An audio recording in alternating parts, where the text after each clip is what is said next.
한자 이야기, 낱말 이야기 1050번째 시간입니다. 이번 시간은 영면과 명복이라는 이런 낱말을 한번 살펴보겠습니다. 최근에 제가 인터넷을 보니까 이런 말이 나왔어요. 어떤 분이 이제 돌아가셨는데 영면을 기원합니다, 이런 얘기가 나왔어요. 그리고 가끔 보면 영면하소서 막 이런 얘기를 하는데, 한자를 공부하는 사람으로서는 이런 표현은 좀 잘못된 것이다 라는 걸 여러분과 같이 생각을 하고 싶고요. 또 이제 명복을 빕니다, 이런 얘기는 많이 하죠. 정확한 뜻이 무엇인가.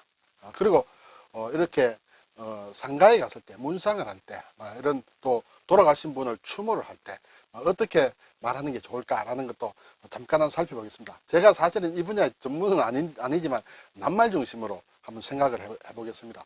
좀 부정한 점이 있으면 여러분들께서 댓글로 좀 의견을 내주시면 좋겠습니다. 한자로 영면이라는 것은 길영자입니다. 길다, 영원하다, 영구하다, 그렇죠. 그런 길영이고, 면은 잠잔다, 이렇게 되겠죠. 글자 뜻으로 보면 길게 잠잔다 라는 것은 결국은 사람이 죽었다, 사망했다 할 때 쓰는 그런 표현이 되겠습니다. 길영자는 보면 물숫자가 있습니다. 그렇죠. 물숫자 위에 이제 물론 모양이 조금 다릅니다만 이제 점주가 있는 그런 모양이다, 이렇게 되죠. 이걸 원래 물숫자가 이제 이런 글자예요.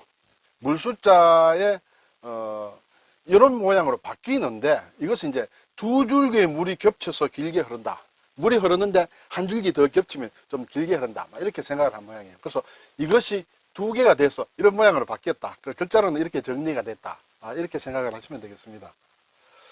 그리고 이제 잠잘면은 눈과 관련됐다. 잘 때는 보통 눈을 감죠. 그리고 이제 여기 발음이 여기서 왔다. 백성민에서 왔다. 그리고 민에는 또 특별한 뜻이 있습니다. 이 백성민이라는 것은 옛 글자를 보면 이렇게 되어 있습니다. 이게 눈이에요. 눈이죠. 눈에 침으로 눈을 찌르는 모양이다. 눈을 찌르게 되면 눈이 멀게 되죠. 그래서 예전에는 전쟁에서 적군을 포로로 잡아와서는 눈을 멀게 한다. 예, 눈을 글쎄요, 두 쪽 눈을 다 멀게 하면 좀 곤란할지 모르겠습니다만 한쪽 눈이겠죠. 눈을 멀게 해서 도망가지 못하게 하고, 그래서 노예로 부린다거나 이렇게 하죠. 그것이 이제 백성처럼 됐다.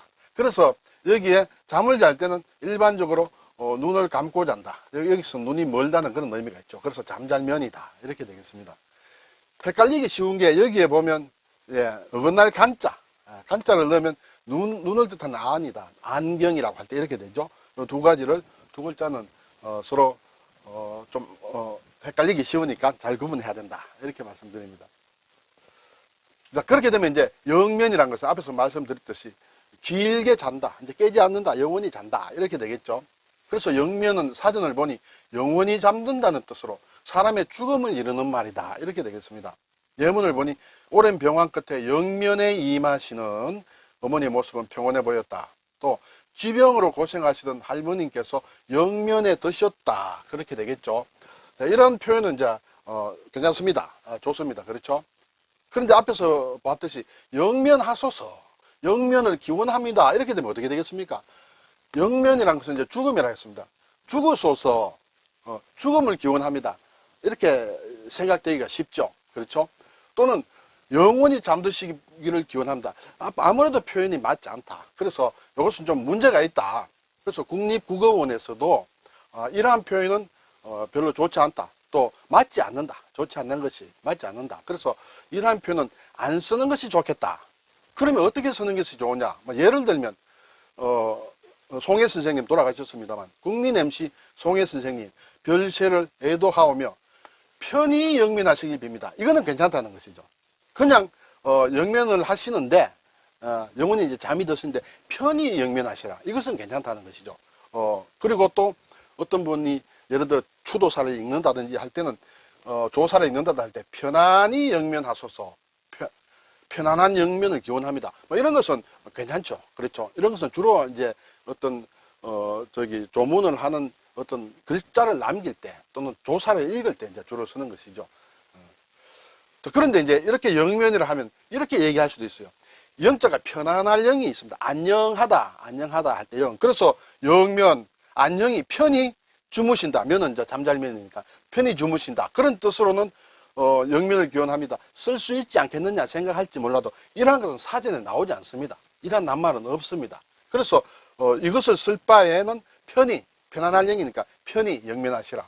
이렇게 쓰시면 되겠다. 이렇게 되겠죠. 그래서 한자말이 영면이라는 한자말이 정확히 무슨 뜻인가 알면 이런 표현은 나오지 않겠죠. 영면하소서, 영면을 기원합니다. 이것은 써서는 안 된다. 이런 말씀을 드립니다. 또 이제 명복을 빈다는 그런 얘기 가끔 하죠. 명복. 명은 어두울 명자다. 복은 복이다. 어두운 곳에서 복을 받으시라는 그런 뜻이 되겠죠. 네. 뒤에서 자세히 보겠습니다. 어두울 명은 뭘 덮는다. 뭘 덮으면 어두워지겠죠. 뭘 덮느냐? 기울 척자다. 위에는 이제 해를 뜻하는 날일자예요. 해가 기우는 모양이다. 여섯 육자는 옛 글자는 아니겠죠. 어쨌든 이러한 모양으로 해서 해가 기우는데 그 위에 덮었다. 그럼 어두워진다. 예. 복이라는 것은 복이다. 예. 부의 시자가 들어가면 신에게 제사를 지낸다든지 하는 신과 관련된 것이에요. 여기서는 가득할 복이다. 네. 술단지에 이렇게 술이 가득 들었다. 그런 얘기예요. 그래서 신이 이렇게 복을 많이 준다. 가득히 내려준다. 그것이 복이다. 이렇게 되겠습니다. 그러면 명복이라는 것은 죽은 뒤 저승에서 받는 복이다. 네. 여기에 명이라는 것은 명부를 얘기합니다. 명부. 명부라는 것은 붙자는 막 이렇게 적으면 되겠죠. 명부라는 것은 이제 염라대왕이 이렇게 관할하는 어떤 죽음의 사후의 세계다. 이렇게 되겠습니다. 그곳에서 복을 받으라는 그런 얘기예요. 근데 이것이 사실은 따지고 들어가면 불교 용어다. 죽은 뒤에 받는 복도 불교에서 그렇게 얘기한다. 명복이라 얘기한다. 이렇게 되겠죠. 그래서 삼가 고인의 명복을 빕니다. 이것은 이렇게 많이 쓰면 됩니다. 자, 그런데 이제 이렇게 그냥 일반적으로 명복을 빕니다. 종교적인 색채를 띠지 않으면 그렇게 써도 되는데 특별히 개신교나 가톨릭이나 이런 쪽에서는 이게 불교 용어라고 해서 좀 안 쓸 수가 있습니다. 네, 안 쓸 수가 있는데 저는 모르고 써도 상관없다 생각이 됩니다만 이제 알고는 조금 쓰기 꺼려하는 분들이 계십니다. 그래서 개신교에서는 일반적으로 소천에 사셨다. 소는 이제 부른다는 뜻이에요. 부른다. 하늘에서 불렀다는 것이 소천이에요. 그런데 하늘에서 부르는 것이죠. 하늘에서 불렸다. 소천 되었다가 되죠. 근데 보통 보면 소천하셨다. 우리 어법에는 맞지 않습니다. 어법에는 맞지 않아서 이것이 조금 개신교의 어떤 파별로 조금 그것이 있습니다만 막 그냥 별세로 써도 되지 않느냐 이렇게 하는 파도 있는 것 같습니다만 일반적으로 소천을 많이 쓴다. 가톨릭에서는 이제 선종하셨다. 선종 잘 마쳤다. 잘 마쳤다. 선이라는 것은 착하다는 뜻도 있지만 잘 되었다 할 때도 씁니다. 그래서 선종 잘 마쳤다. 선생복종 선생복종에서 성과 종 합쳤다. 선생 잘 살고 그렇죠.